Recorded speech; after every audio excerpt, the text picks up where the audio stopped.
believe that in game one, that's true, and I would say that I am not. Okay, that's I do not believe that a game one defines a series, and I am confident in our, as we jump into draft powered by Omen and HyperX, that we're going to be seeing something different. As TOPESPORTS move over towards the blue side, we expected the Bard ban to come through, with Taliyah taken away alongside it. I imagine this Ryze pick rises in priority, forgive the pun, for Top Esports, because this year alone, 84% win rate for that man in the mid lane, Creme, on the champion. Yeah, I'm curious kind of what happens with picks like the Qiyana as well. We saw in game one, AL versus T1, they were happy to pick the Pantheon into it, and it actually did a really good job of shutting down Tarzan on what has been a very strong pick over in the LPL. So I think that's probably where they're going to be eyeing up once again. It means that Top Esports can't immediately go for this Qiyana pick off the back. All right, Taliyah, Bard, Poppy, banned out by top. T1 getting rid of Azir, Yone, and Yunara means that Ryze that you mentioned, Vedius, that 84% win rate for Creme is available, but also the LPL Qiyana is a bit of a favorite here.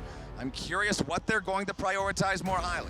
I'm surprised that they feel the need to first pick it, because Oner's like not much of a Qiyana play. It's not been as successful. He's played 2, 1-1, lost 1. Exactly. So it's not, and there we are. Okay, so the shift towards the Ryze makes a lot more sense to me.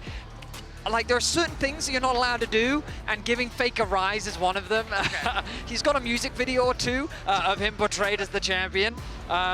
And so now with the Taliyah taken away as well, champions like Casio and the Anivia do rise in priority as answers, but T1 don't have to prioritize that mid lane pick. Instead, they could look at things like the Corki to give them some agency towards the bot side of the map. Neeko, another big support pick that also T1 is looking to eye up. Yeah, I think they end up taking, probably as you're saying, the AD carry pick here and leaving Oner for 3, just because if that Qiyana comes through, you want to be able to go towards the Pantheon, unless they just consider the Pantheon strong enough to just immediately first pick. But I personally think it's not really in that position with the way the meta has shifted, so I imagine it'd just be something like the Corki, or at least a strong AD carry, and leaving that pick till later. I mean, you talk about how the Pantheon was a good response into the Qiyana, but overall at Worlds so far this year, Pantheon has not been a super successful pick.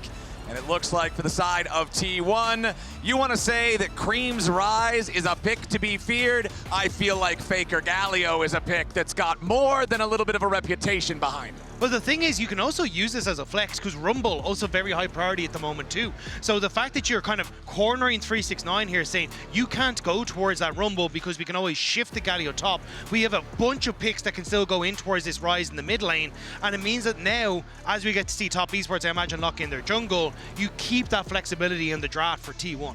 Yeah, I do have to imagine that the Qiyana is going to come through from Top Esports unless they want to make some sort of shift. The other thing for T1 is they could forego jungle, and I was just about to say lock Ambessa in for themselves if you choose to go for the Qiyana. So Top Esports taking this one away, I think does make a lot of sense, because already T1 have drafted for themselves a lot of dive, a lot of team fight, and they would love just a little bit more backline threat. So Ambessa would have been perfect in this position. Top Esports take it away.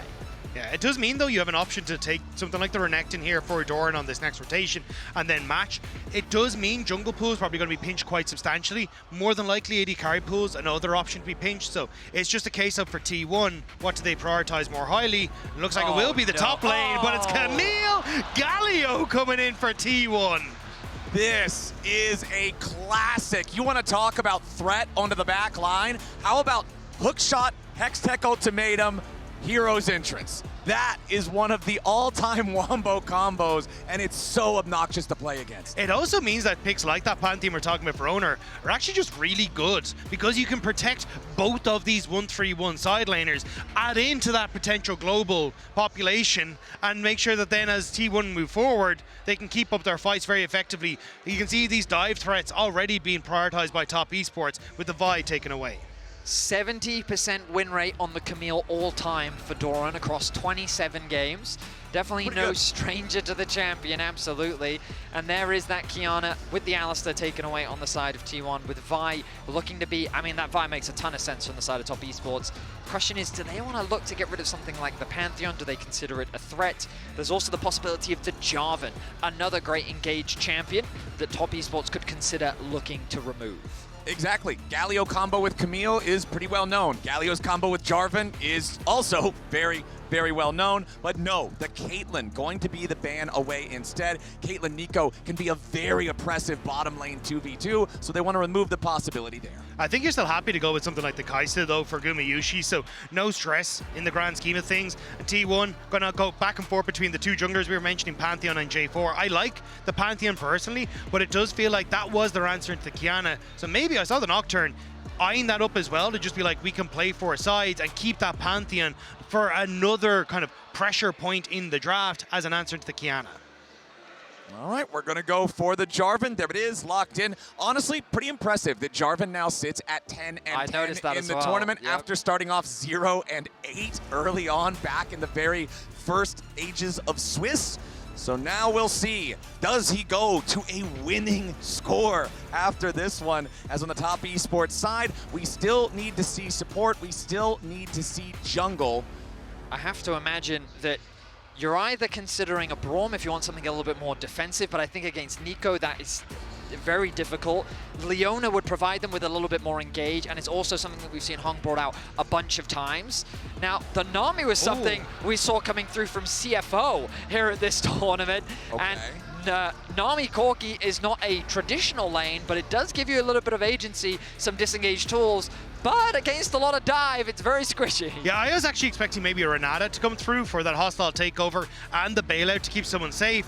But on the upside, Gumayusi going to fall back towards the Kai'Sa here. It works so well with the rest of the composition. And even the fact that you have the Neeko helps to enable you a certain extent in that bottom side of the map and keep you safe because the Neeko poke. But you are up against Corki Nami, which is a very abusive matchup. So we keep our eyes on this bottom side to see if this Corki can pick up a couple of wins, because it's 0-6 at Worlds at the moment and would love to try and bully out this Kai'Sa. This Kai'Sa for Gumayusi is such a meaningful pick because of the history he has on the champion. The last performance we saw on him, he absolutely popped off and earned redemption on the champion, and now T1 fans have to feel like that they can trust him to pilot it, especially in these tense environments. Dive is the name of the game for T1. If game 1 was slow and controlled, game 2 is about ruthless and lethal aggression as they set their sights on the carry of Top Esports that will have to try and survive the backline threat that is heading their way. And you mentioned Gumayusi's performance on that Kai'Sa. Now correct me if I'm wrong, Vedius, I do believe that was also the game against Hope, where Hope was piloting this very Corki, and there at one point was over a 6,000 individual gold difference between those marksman players. Absolutely. And we'll see if he can look to have a very similar performance, because for Top Esports, after losing game 1 in very convincing fashion in favor of T1, they're going to have to show us a lot more in game 2 to show us that they can go toe-to-toe with the reigning world champs. All right, we're on to the rift for game number 2 in this best of 5. Remember, log into your Riot account right now on lolesports.com and watch Worlds live to earn some exclusive Worlds emotes, icons, capsules, all kinds of cool stuff. But for Top Esports, the only thing they want to earn is a tied series. After an underwhelming first game, it's T1 who are feeling in control coming into this second one. Both of our supports this time, no Summoner's Spellbooks. Gentlemen, it's about the lane. Their goal in game 1 was to put pressure onto Faker, and he survived that pressure very comfortably.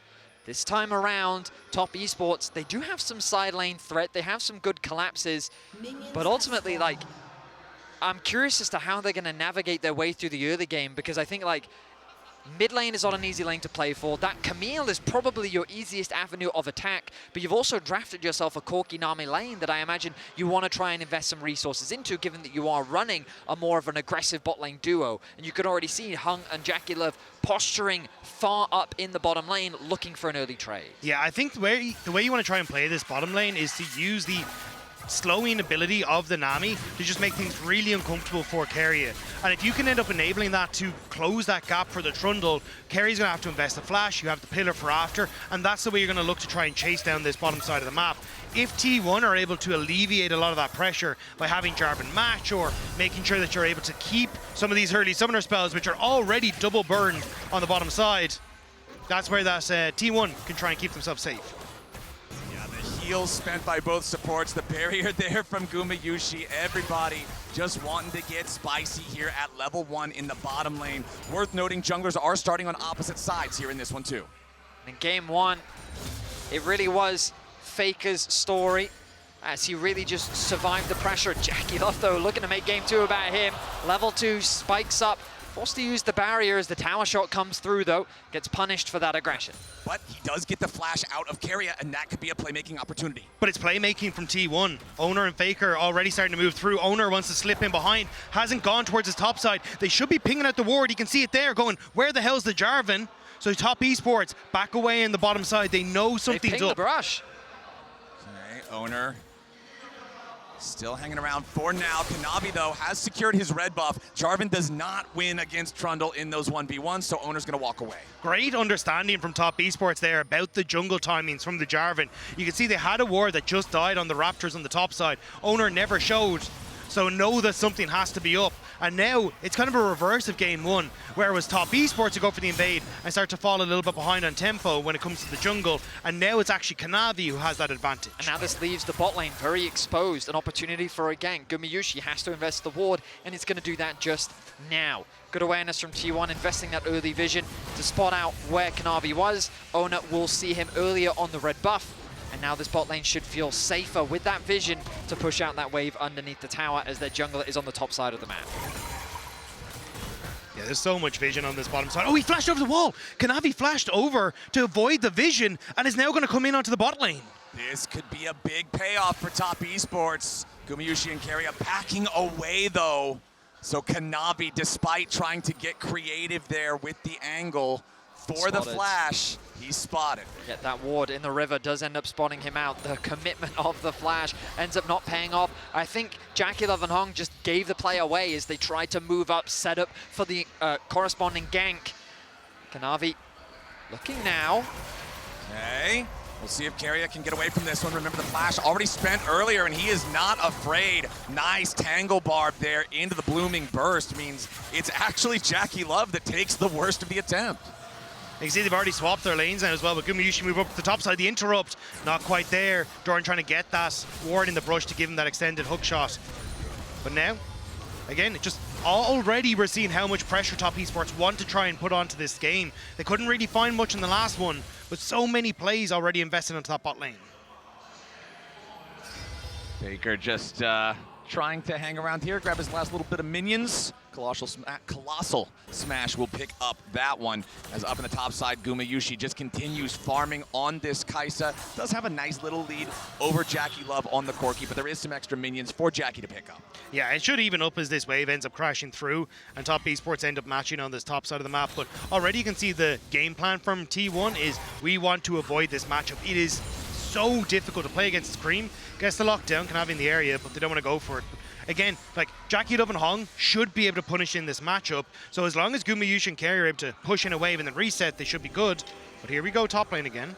Okay, we can see real Gumayusi and fake Gumayusi both hanging around, and there's just the power of this Neeko, man. Whether this champion is engaging from stealth for a team fight, whether it's checking vision with the clone, whether it's tanking turrets with the cannon, it provides so much unique utility that no other support does. I just love that both teams are doing an excellent job of reading their enemy junglers' movements. They're making it very difficult for both Oner and Kanavi to find early ganks. I'm impressed that Oner has actually managed to accrue a CS lead, given that early on, sacking one side of the map really should have cost him a lot, but he's been able to bounce back to great efficiency. It's because you end up seeing that Kanavi used all that time to gank bot lane, attempted to gank top, whereas bot camps had spawned. So now Kanavi behind two camps as he starts to move into this bottom side of the map. But that was a big load of damage on towards JackeyLove on the top side, and that's exactly where Oner is.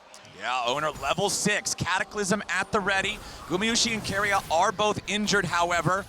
We'll see if they want to keep looking for a little bit more, because Faker is also here with a hero's entrance. The Jarvan Galio Wombo combo could be exactly what T1 wants. There are no teleports ready on the Top Esports side to try to reinforce this. Hong's going to be in some danger. Hero's entrance is first blood over to Faker, and it's 2-0 T1. Clean execution from T1 as they shut down the bottom lane. No room for escape whatsoever. Kanavi spotted that entire time on the Dragon, makes the play look smooth as T1 go 2-0 up. Creme even invested the Realm Warp to try and get up there as well, try and follow Faker, but was just that little bit too far behind. T1 having a masterclass in these early games of tracking the enemy jungler and making sure they just cannot do anything. You can see here, as we get in towards the play, it's very late roam from Creme, and Top Esports already know they're in trouble, but they try to send anyway. JackeyLove even investing the flash at the end here to try and escape, but there's so much damage in the early stage of the game. The tanking is spectacular, and there's nothing Top Esports can do to cover. Very well done by T1 as they take an early lead here in game 2.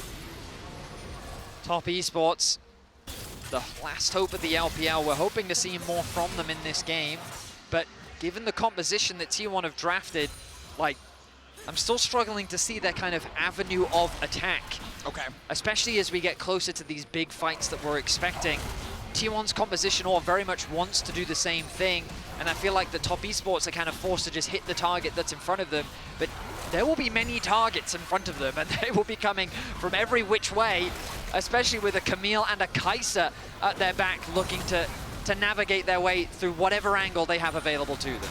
Well, the angle for Top Esports right now is neutral objectives. They did get the first Drake after the play made from T1 earlier there underneath that tier 1 turret topside. And now, once more, it's going to be Top Esports claiming all 3 grubs, just like in game number 1. So the kills and the gold may belong to T1, but it's Top Esports keeping themselves relevant with control over objectives. Yeah, I mean, T1 just don't have the ultimates they needed. Faker not having his, Owners is just only back off cooldown, and looking at Creme now in the mid lane. Yeah, Creme gets cataclysmed, forced to flash immediately, does not want to lose any extra health on that one. There's no way you don't die if you stay inside that terrain. So Creme now vulnerable on the rise. You know, Flowers, as a Skarner main, you're very familiar with junglers expecting attacks as a result of their impact in the game. And in the past, it used to be the QSS tax when playing against Skarner. It's the flash tax when playing against the Jarvan. That's expensive tax. Oh, it certainly is, and that's why he is so successful in the latter half of the World Championship. It's so easy for him to walk into a lane, throw that ultimate down as JackeyLove looks for a fight against Faker. I love that from Jackie. He goes in for the Valkyrie to block the Justice Punch from Faker. Now Faker's trying to get away here on the Galio, shielded Doran for a little bit of extra durability, but no! JackeyLove gets his shot. Faker wasn't ready, but here we go! 369, public execution wants the attempt onto Doran, who uses the Hex Tech ultimatum defensively back against him. Keria comes in for the Pop Blossom, but he only finds Kanavi. Now Oner's showing up, but Creme reinforces here for the Realm Warp. Gumayusi ready to back up his team. Both sides commit a lot, and both sides decide it's not worth anymore. Signs of life from Top Esports, and it's JackeyLove that reignites that fire. Skirmish on the bot side ultimately fizzles because Top Esports realize that they're at a numbers disadvantage. By backing away from the play, they know that JackeyLove can secure some plates on the top side of the map and get some gold back for Top Esports. Again, just punishing the fact that Faker had no flash, and this Nami slow is so painful to deal with for anyone that tries to waddle away. So nice job by Top Esports to find something back, and also to escape on that bottom side, because that looked dicey for a second. Oh, it absolutely did. Dragon now in 1 minute and 20 seconds. These first items are nearing their completion, and I imagine across the board, both sides will reach those spikes ahead of that Dragon spawn. I wonder if Top Esports will look for a fight, but I mean, it's a bit of a creative way to find a pick, because I expected things like the Ryze ultimate, as we saw being used towards the bot side of the map. That's the way in which I envision Top Esports finding picks on the map, creating that sudden numbers advantage that T1 can't necessarily respond to, especially when the Galio is so far away. And this is another thing that T1 have to be mindful of. As long as Faker is sitting on the top side of the map, he can't really impact the bot side with his ultimate. So he does now have the TP available. He can look to join the fray, but 369 really going toe-to-toe with Doran in the 1v1.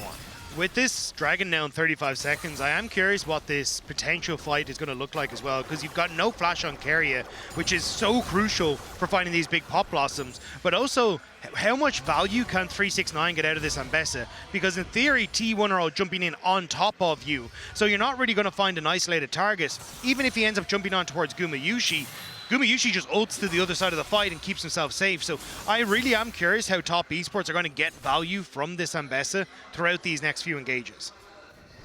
All right, 5 seconds on that Drake. Kanavi takes a little bit of damage, but nothing that he's going to be extremely worried about here on the Trundle.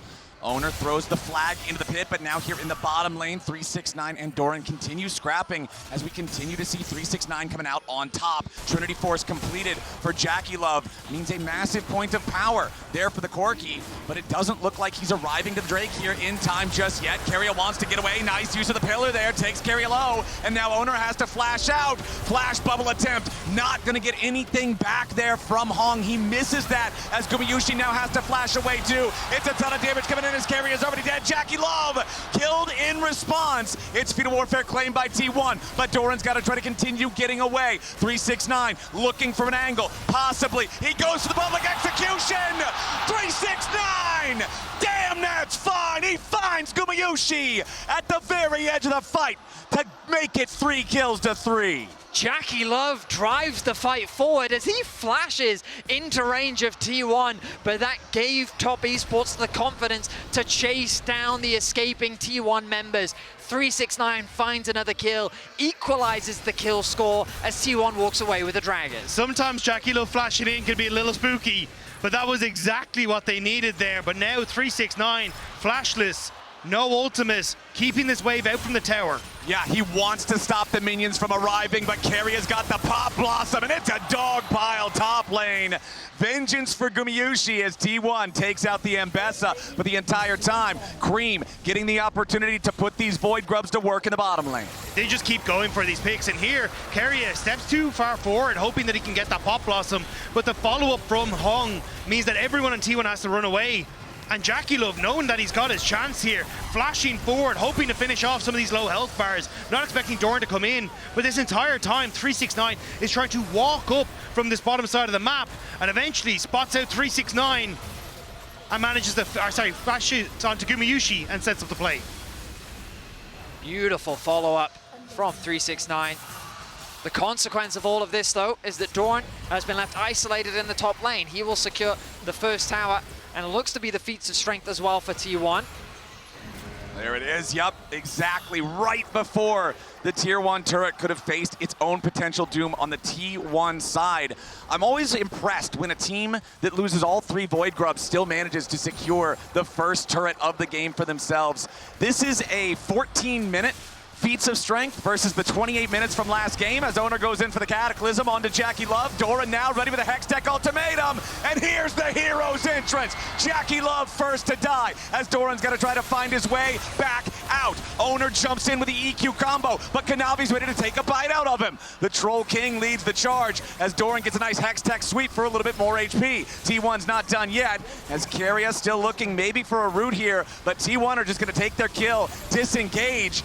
As now it is the turret dying in the top side on the T1 side, thanks to 369, Faker with the Justice Punch away from the Nami bubble. They just walk JackeyLove down. They overextend trying to look for the tower, but Doran doesn't end up, or just moves down towards mid. As we get to see here, just JackeyLove, oh my god, that damage on the Gumayusi was insane. That was crazy. So JackeyLove gets a kill in the mid lane, and then T1 look to punish. And I mean, you're seeing the combo right here. There is no room for remorse as JackeyLove is instantly shut down.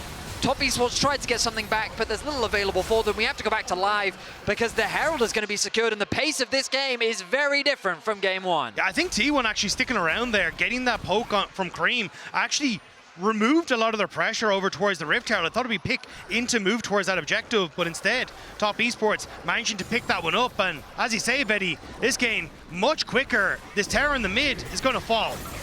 Here we go, Rift Herald sum it up. It's JackeyLove ready to drive it straight into the Tier 1 turret. Honestly, they don't even really need it, but it will still lose most of the HP. Shouldn't be able to get a second charge. No, it will not. In a game number 1, where Top Esports secured 3 grubs into every single other neutral objective going T1's way, almost entirely uncontested, it's Top Esports that are now tied in Drakes here in the second game, but have secured the Herald. They've secured the grubs. They seem to be much more eager to fight with T1 in this game.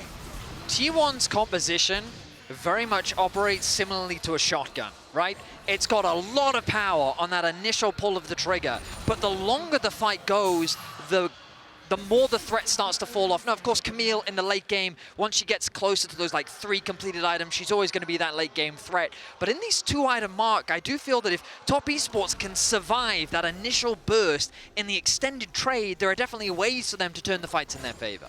And you talk about the 2-item spike, Vedius, and items that have to stack in League of Legends are naturally going to have a pretty high power point once they're fully stacked, and you've got Ryze and Corki on the side of Top Esports, stacking towards a Seraph's next, stacking towards that Muramana with the Manamune already fully completed there for JackeyLove. As the 3rd Drake of the game has spawned, it is an Ocean. We're on Ocean Rift this time, but a TP is coming in from T1. Top Esports committing to the objective. Gumayusi's on the flank, but he's got to be a little bit careful. 369 wants to mark him. Keria goes in with a bad pop blossom, but JackeyLove is already down. Top Esports have lost their marksman. Doran, he's the only one low, but it won't matter. Realm Warp, it gets Top Esports away to safety. Gumayusi still after Hong, so it's objective over to T1. They steal the Drake, they take the kill, they blast JackeyLove. JackeyLove doesn't get to play the game. Everyone is focusing down every single time. And once that's done, Top Esports have to run for the hills. There's nowhere safe for them. Vedius, you said this comp works like a shotgun, and JackeyLove didn't even get to hear him rack the shell. That was just instant deletion at the start of the fight, and Top Esports had to scatter. And hopefully we get the replay, because you'll see how difficult it is for Jackie. Keep your eyes on the Corki. In the midst of all of that, he's being attacked from 3 angles. Doran on the left, Keria on the right, and Gumayusi from behind. 3 angles of attack. This AD carry is given no opportunity to get away to safety. And this feels like a classic T1 fight where they surround you on all sides and they just slowly encroach and make your life miserable. T1, a well-oiled machine on that play, and once again, we started to see light from Top Esports, but it's T1 who are starting to pull away with the game. How do you stay behind your front line when the battle lines are every single direction around you? JackeyLove focused down. That Corki that we were talking about being scary with the Trinity Force, stacking towards the Muramana. It doesn't matter how farmed you are if you're dead at the very start of the fight. T1 now with the lead in. Drake's here too. 45 seconds until Otacon spawns. This time around, he's down here on the bottom side of the map.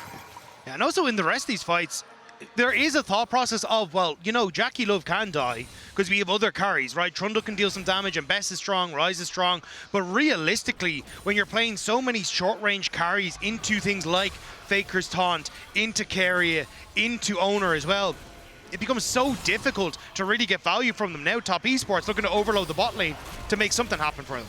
Oh yeah, there's no way for T1 to try to defend this one. 3 grubs and 4 players from top is more than enough to knock down the last 25% of that tower's health. So that means our gold is once again back to dead even. 20 minutes on the clock, and Otacon makes his way onto the rift with Top Esports having control over the bot side river. And Faker's going to go back to base. He has the TP available. Top Esports going to force the issue. Oner has a flank angle from behind. 369 trying to mark him. Yeah, Oner is wrapped all the way around on top of a control ward, so he knows he's not seen here.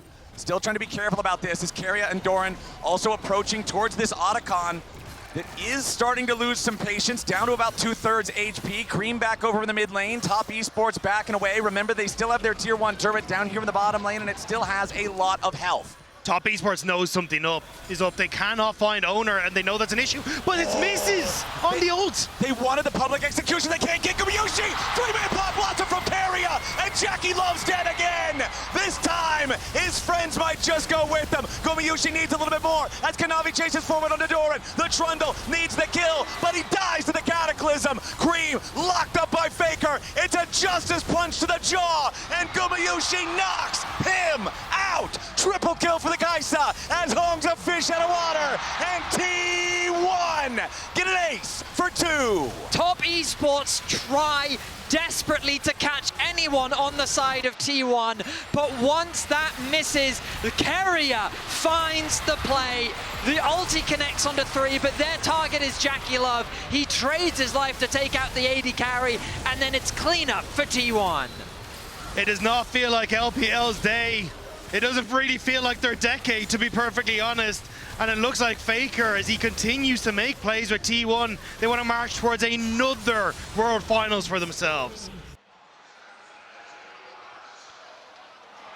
just cool and collected backstage as well. It's business as usual for T1, up 3,000 gold, 25 petals. They've got the feats of warfare, they've got the Otacon, and the gold difference is just the blood of Top Esports being poured off the side of the graph.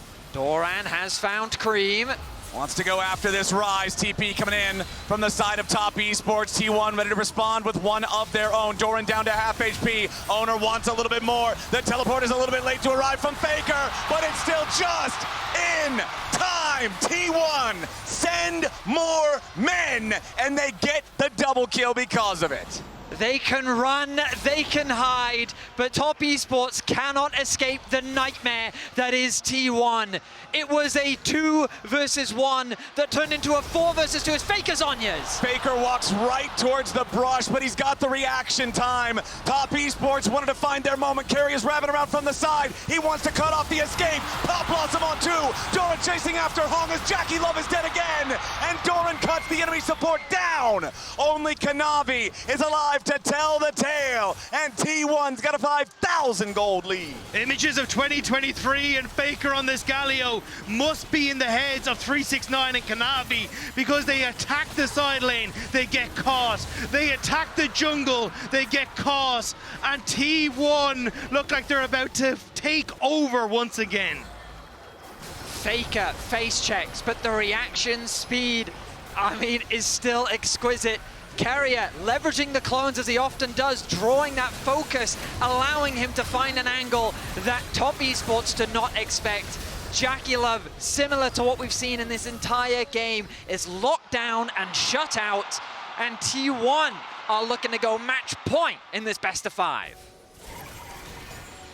It has been complete domination from T1. Anyone's Legend pushed them to the brink, but Top Esports have yet to find any purchase in this series. And the question starts to become, well, what do you do? It has been comfort across the board for Top Esports in their drafts in Game 1 and Game 2, but it's T1 who have slowed the pace of the game down, played for the objectives, found moments to turn around the picks Top Esports try to make happen, and it just looks like there's nothing there for them.